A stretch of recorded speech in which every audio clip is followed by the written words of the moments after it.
අද අපි මොනවද අපි කතා කරන්නේ? අද අපි මාතෘකාව නම් උනේ මේ දොඩංගෙඩි සම්බන්ධ මොනවා හරිද නැත්නම් දොඩංගෙඩි ටික හරියට විකුණගන්නේ කොහොමද කියලා. හරියට හරි. ඉතින් දැන් අපිට ඉතුරුලා තියෙන පොඩි පොඩි අහුකොන් ටිකක්. ඒක ඇතුළතදී අපි ගොඩනගා ගන්න බිස්නස් එක ඉතින් එහාට තව ස්ටෙප් එකක් උඩට අරන් යන්න. මාකටිං වලින් කොහොමද වැඩේ උඩට අරන් යන්නේ කියලා තමයි අපි අද කතා කරන්නේ. ඒකත් digital marketing, social media through ඒකත් හැම එකම බදාගන්නේ නැතුව හරිම දේ තෝරගෙන තමන්ගේ බිස්නස් එකට හරියන හරිම ප්ලැට්ෆෝම් එක තෝරගෙන හරිම විදිහට හරිම ස්ට්‍රැටජි එකක් පාවිච්චි කරලා මේ වැඩේ කරගන්නේ කොහොමද කියලා තමයි අද අපි කතා කරන්න යන්නේ. අපි මේ සෝෂල් මීඩියා ගැන කලින් එක එපිසෝඩ් එකක් කතා කරා. ඒකෙම තව දිගුවක් ඊට එහාට ගිහිල්ලා එහාට තව දැනුම ගොඩක් එක්ක එන එකක්. මේ ගැන කතා කරන්න අපි හොඳම කෙනා අරන් ඇවිල්ලා තියෙනවා අද TN True podcast එකට. ඉතින් අපි යාට ආරාධනා කරන්න යන්නේ තනු. එහෙනම් අද කවුද එන්නේ? අද එන්නේ පිළිගන්න H&M Digital වලින් මේ හේමන්ත. හරි හේමන්ත අපි එහෙනම් අද කතාව පටන් ගමු. දැන් හැමතැනම කතා කරන මාතෘකාවක්නේ බ්‍රෑන්ඩින් කියන්නේ. බ්‍රෑන්ඩින් කිව්වහම එක එක අයට නොඑක් විදිහ අදහස් තියෙනවා. හැබැයි ඔය බ්‍රෑන්ඩින් කියන එකට මම හිතන්නේ දැන් අපිත් එක්ක ඉන්න ඔඩියන්ස් එක ගත්තා යම්කිසි පිරිසක් දන්නවා ඇති හරිම නිර්වචනයක්. ඒ වගේම ගොඩක් දෙනෙක් ඕක ගැන ලොකු පැටලීමකින් ඉන්නේ. බ්‍රෑන්ඩින් එකක් කියන්නේ මොකක්ද? ඇයි ඒක කොහොමද බිස්නස් එකේ සාර්ථකත්වයට ඉෆෙක්ට් වෙන්නේ? ඒ වගේම අපි පටන් ගන්න තැන ඉඳලා ඇයි බ්‍රෑන්ඩින් වලට අපි ඉන්වෙස්ට් කරන්න ඕන? ඔන්න ඔය වගේ තැනකින් අද සාකච්ඡාව පටන් ගත්තොත් හොඳයි කියලා මම හිතනවා. බ්‍රෑන්ඩ් එක කියලා කියන්නේ විශ්වාසය ගොඩනගෙන මූලිකම කොටසනේ. බ්‍රෑන්ඩ් අපි හැමදේම කරන්නේ බ්‍රෑන්ඩ් එක හදන්න. මේ බ්‍රෑන්ඩ් එක හැදුවාම තමයි තනුජ අපිට පුළුවන් වෙන්නේ මේක සේල් එකකට කන්වර්ට් කරන්න. තනුජ අහපු ප්‍රශ්නේ මේ මාර වැදගත් කැලලක් තියෙනවා. ඒ වැදගත් කැලල තමයි පටන් ගන්නකොටම මේකට ඉන්වෙස්ට් කරන්න ඕනිද? හරි. නැත්තම් පටන් ගන්න තැන ඉඳන්ම මේකට ඉන්වෙස්ට් කරනවද කියන එක ගොඩක් වෙලාවට අහනවා. මට දැන් ඔයගොල්ලෝ දන්නවා මම කරන්නේ සෝෂල් මීඩියා මාකටිං ව්‍යාපාරයක් විදිහට. එහෙම නැත්නම් මට කස්ටමර් කෙනෙක් මුලින්ම ආවට පස්සේ හරි ඒගොල්ලන්ගෙන් මං අහන පළවෙනිම ප්‍රශ්නේ තමයි ඕගොල්ලොන්ගේ බ්‍රෑන්ඩින්ග්ස් මොනවද? ඕගොල්ලෝ බ්‍රෑන්ඩ් කරලා තියෙන්නේ කොයි විදිහටද? ඕගොල්ලෝ බ්‍රෑන්ඩ් එක කරන්නේ කොයි විදිහටද? ඕගොල්ලන්ගේ ලෝගෝ එක මොකක්ද? හරි. ඕගොල්ලන්ගේ තීම් එක මොකක්ද? ඕගොල්ලන්ගේ කලර් එක මොකක්ද? ස්ලෝගන් එක මොකක්ද?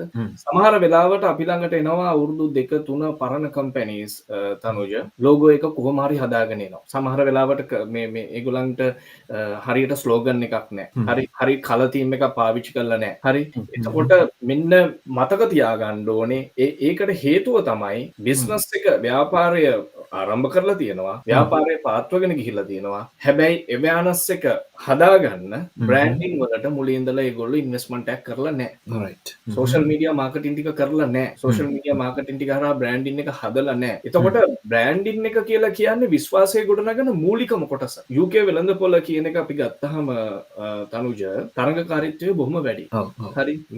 මේකේ කස්ටමර්ට තියෙනවා choices ඕනි තරම්. මේකේ කස්ටමර්ට දැන් අපි දැන් ශ්‍රී ලංකන් කමියුනිටි එකටම බිස්නස් එකක් කරන කෙනෙක් වුණා. හරිද? හැබැයි මේකේ choices තියෙනවා. තනුජගේ වගේ ව්‍යාපාරයක් ගත්තාම accounting හරි අපි ගන්න මේ global market එකේ තියෙන බිස්නස් එකක් කරනකොට මේකේ ඕන තරම් choices තියෙනවා.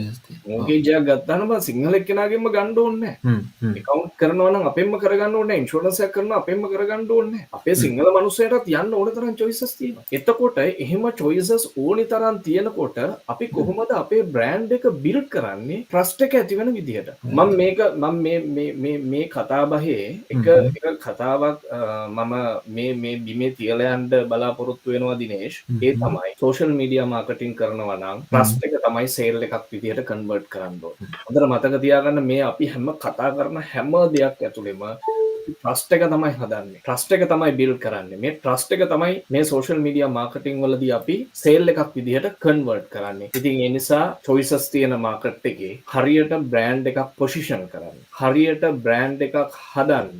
මිනිස්සුන්ට ලයිව් හැම වෙලාවෙම ඉන්න පුදුමාකාර විදිහට මේ බ්‍රෑන්ඩින් කියන එක වැදගත් වෙනවා. ඒ නිසා මන් දෙන මූලිකම දෙයක් තමයි දිනේෂ් මුලින් ඉඳලම බ්‍රෑන්ඩින් වලට ඕගොල්ලෝ ඉන්වෙස්ට්මන්ට් එකක් වෙන් කරා. බ්‍රෑන්ඩින් වලට ඉන්වෙස්ට්මන්ට් එකක් අයින් කරා. එහෙම නැති වුණොත් දිනේෂ් මේකේ තව පොඩි කැලලක් තියෙනවා. අර අපි දකිනවා සමහර වෙලාවට රීබ්‍රෑන්ඩින් කරන්න වෙනවා මගදී. රීබ්‍රෑන්ඩින් කරන්න. ඔව්. රීබ්‍රෑන්ඩින් කරන්න වෙනවා මගදී. ඒ රීබ්‍රෑන්ඩින් කරලා සක්සස් වෙච්ච අයත් ඉන්නවා. රීබ්‍රෑන්ඩින් කරන්න ගිහලා ෆේල් වෙච්ච අයත් ඉන්නවා. හරිද? මේ ඒක රීබ්‍රෑන්ඩින් කරනවා කියන එකත් ඇවිල්ලා එක්ස්ට්‍රා කොස්ට් එකක් නේ. අනිවාර්යයෙන්. සෑහෙන කොස්ට් එකක්. හරියට පටන් ගන්නකොටම හරියට වැඩේ පත්තු කරගන්න එක තමයි. මේකේ පළවෙනිම දේ තමයි දිනේෂ්, අපි බිස්නස් එකක් පටන් ගන්නකොට අපි ඒකට දෙන්න ඕනේ පළවෙනි දවසේ ඉඳන් දෙන්න ඕනේ ප්‍රොෆෙෂනල් ලුක් එක. ප්‍රොෆෙෂනල් ලුක් එක. මේ ප්‍රොෆෙෂනල් ලුක් එක දෙන්න පුළුවන් බ්‍රෑන්ඩින් එකෙන්. ප්‍රොෆෙෂනල් ලුක් එක දෙන්න පුළුවන් බ්‍රෑන්ඩින් එකෙන්. ඔයා මොන ප්‍රොඩක්ට් එක අරගෙන මොන විදිහට ආවත් වැඩක් නැහැ. මේ බ්‍රෑන්ඩින් එක ගැන අවධානය යොමු කරන්නේ නැත්නම් හරි. අපි ඉස්සරහට කතා කරනකොට කතා කරමු මොකද මේ ඔන්ලයින් කියන එක මේ UK මාකට් එකේ මාර විදියට විශ්වාස කරන එකක් නේ. ඔන්ලයින් සර්ච් කරනවා කියන එක බ්‍රෑන්ඩ් එකක් ගන්නකොට එතකොට බ්‍රෑන්ඩින් කොච්චර වැදගත්ද කියලා අපිට ඉස්සරහට තේරෙයි දිනේෂ්. දැන් ඔය Nokia අපි දන්නවා දැන් Nokia අලුතෙන් රීබ්‍රෑන්ඩින් කරනවා. ලෝගෝ එක ඉස්සර දන්නවා එක Sony Ericsson Alcatel ඔයගලන්ට මතක ඇතිනේ ඔය Nokia 122 හරි ඔය පොඩි පොඩි ෆෝන්ස් මාර මාකට් ෆෝන්ස්. හැබැයි Nokia නැති වෙලා ගියා ටික කාලෙක. එයා දන්නවා දැන් ආයි එයා මාකට් එකට එනකොට අර පරණ Nokia විදිහට නෙවෙයි එයා Samsung එක Apple එකත් එක්ක තමයි ෆයිට් කරන්න වෙන්නේ. සමහර වෙලාවට Malaysian China ෆෝන්ස් තියෙනවා මාකට් එක අල්ලගෙන ඉන්න.